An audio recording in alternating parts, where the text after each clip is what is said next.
अंजनी मैया और केला मैया। जहाँ जहाँ मदन मोहन जी का रथ जाता है, भूलना मत कि पीछे माँ का आशीर्वाद रहता है। तो मैं एक बात कहना चाहती हूँ, जब जब नारी बोली है तब तक धरती डोली है। जब तक आपका वोट नहीं पड़ेगा, जब तक मेरी माताओं बहनों मातृशक्ति और वो जो सारी बच्चियां जो सशक्त हो चुकी हैं, 18 वर्ष की हो चुकी हैं, जब तक आपका वोट नहीं पड़ेगा तब तक सुनेगा, तब तक कोई ये नहीं पहचानेगा कि आप क्या चाहती हो। ये सरकार, ये प्रशासन केवल पुरुषों के बल पे नहीं चलता है। जब तक 50% महिलाओं का वोट प्रत्याशी को नहीं मिलता है, तब तक सरकार बनाना मुश्किल हो जाता है। देखा है ना आपने, ऐसी बहुत सारी सरकारें, ऐसे बहुत सारे वादे, लेकिन अब तो प्रधानमंत्री मोदी जी ने भी हमें सशक्त कर दिया है। उन्होंने हमारे हाथों में ही नहीं, हमारे दिमाग में, हमारे मस्तिष्क में बल भर दिया है। जब वो महिला सशक्तिकरण बिल ला सकते हैं, जब वो महिला आरक्षण बिल ला सकते हैं, जब वो ये कह सकते हैं कि 33% आरक्षण के साथ हम सदन में बैठने की स्थिति में है, तो हम वोट देने में पुरुषों से कम क्यों? मैंने अपनी पिछली सभा में कहा था, जब पहली सभा में आई थी तो 2 थी, जब दूसरी सभा में आई तो 4 थी, और आज इतनी हूँ कि आप गिन नहीं सकते।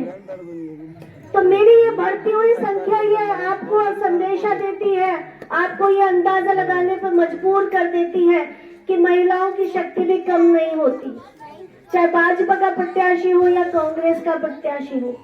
लेकिन आपके सामने खुलकर कहना चाहती हूँ कि कांग्रेस की सरकार में जो कुशासन हुआ है, महिलाओं पे आए दिन बलात्कार हुए, ये सब कहने की बातें नहीं है। जब कुएं में पड़ी हुई अधजली लाश मिलती है तो रोने के सिवा कोई चारा नहीं रहता।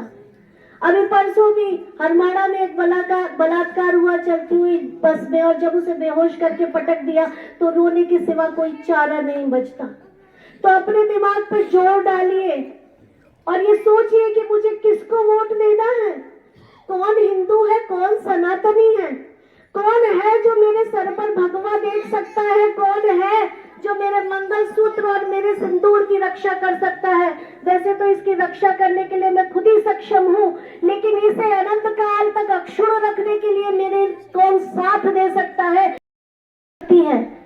आप चाहे सुमंत्री चतुर्वेदी है, लोकेश चतुर्वेदी है, दर्शन सिंह है, या प्रधानमंत्री माननीय श्री मोदी जी हैं, सबके पास सिर्फ एक ही वोट होता है, और वो वोट आपकी जायदाद होती है, वो वोट आपकी शक्ति होती है, वो वोट वो होता है जो आपसे कोई छीन नहीं सकता, और वो वोट वो होता है जो सरकारों को पलट देता है। इसलिए आज आप सबके सामने बस ये कहने आई हूँ कि श्री राम की सभा में सीता की शक्ति को पहचाना था, श्री कृष्ण की सभा में द्रौपदी की शक्ति को पहचाना था, राजस्थान की सभाओं में पन्ना दाय, पद्मनी, रानी हारी और लक्ष्मी बाई को समझ में आ गया था। तो आपको भी समझ में आना चाहिए कि आपके पास क्या शक्ति है। तो उठिए और ये निर्णय कीजिए, अपने दिमाग में जोर डालते हुए कि क्या सही और क्या गलत है। कुछ गलत में से ज्यादा गलत है उसको छटनी कर दीजिए, जो कम गलत है उसे पास कर लीजिए। ये वोट की शक्ति आपके पास है, जो 25 तारीख को देने के बाद आपको ये बताएगी कि 3 दिसंबर को पिटारा किसके पक्ष में खुलेगा। अगर फिर से रामनवमी की रथ यात्राओं पे पथराव करना चाहते हो तो जाओ वोट देना किसी और को। अगर ये चाहते हो कि मदन मोहन जी की गलियां अभी भी गंदी रहे तो जाओ वोट देना किसी और को। अगर अभी भी ये चाहते हो कि कुएं में आते चली लाशें और बलात्कारियों के सिर पे सहरा दिखे तो जाओ वोट देना किसी और को। मैंने पिछली बार भी कहा था, बहुत लोगों ने ये कहा था कि आ गए निर्दलीय बनके, प्रत्याशी बनके। उस सभा में तो ये घोषणा होने लग गई थी कि ये नहीं मैं लड़ूंगा। तब मैंने उनके सिर्फ एक ही बात कही थी, भैया यहाँ कई सालों से आ रहे हैं, बाप दादा भी आए थे और हम भी आ रहे हैं। बहुएं आपके घर की मांगने नहीं आते हैं। बहू होती है, घर का अधिकार होती है, घर की इज्जत होती है, घर की सिरमौर होती है, आपकी शालीनता होती है, आपकी संस्कारों की दीवार होती है बहू, वो वोट मांगने नहीं आती है। उस दिन भी कहा था और आज भी दोहराती हूँ कि मैं आपसे वोट मांगने नहीं आती, मैं आपसे नोट मांगने नहीं आती, मैं सिर्फ आपसे ये अधिकार मांगने आती हूँ कि मैं करौली की बहू हूँ और मैं करौली की बहू रहूंगी।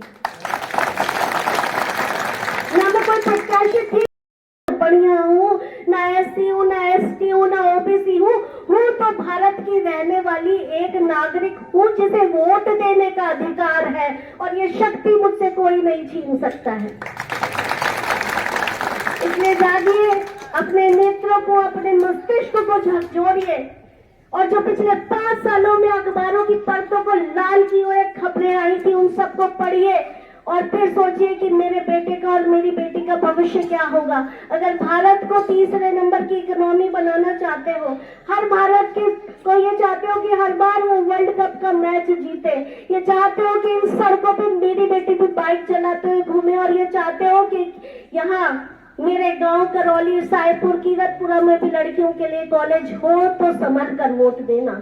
समझते हो? अपनी बात इतनी सी कहकर समाप्त करती हूँ कि दर्शन भैया आपसे केवल एक ही गुजारिश है कि मुझे कुछ और नहीं चाहिए। न मैं जाति में बटी हूँ, न मैं किसी और चीज में बटी हूँ, न मैं स्त्री और पुरुष के डिफरेंसेस में बटी हूँ। चाहती हूँ तो एक कि मेरे क्षेत्र का विकास हो, जो मेरे पिताश्री ललित किशोर चतुर्वेदी करते हुए आए थे कि जब पानी को देखते हो तो पानी की जात नहीं होती, पानी सबके लिए बराबर होता है। जब मिट्टी में बीज बोते हो तो मिट्टी की जात नहीं होती, वो सबके लिए पौधा पैदा करती है। जब आसमान को देखते हो तो उसकी जात नहीं होती, वो सबके लिए बारिश देता है। तो जब हम वोट देते हैं तब हम जात नहीं देखते, तब हम संस्कार देखते हैं।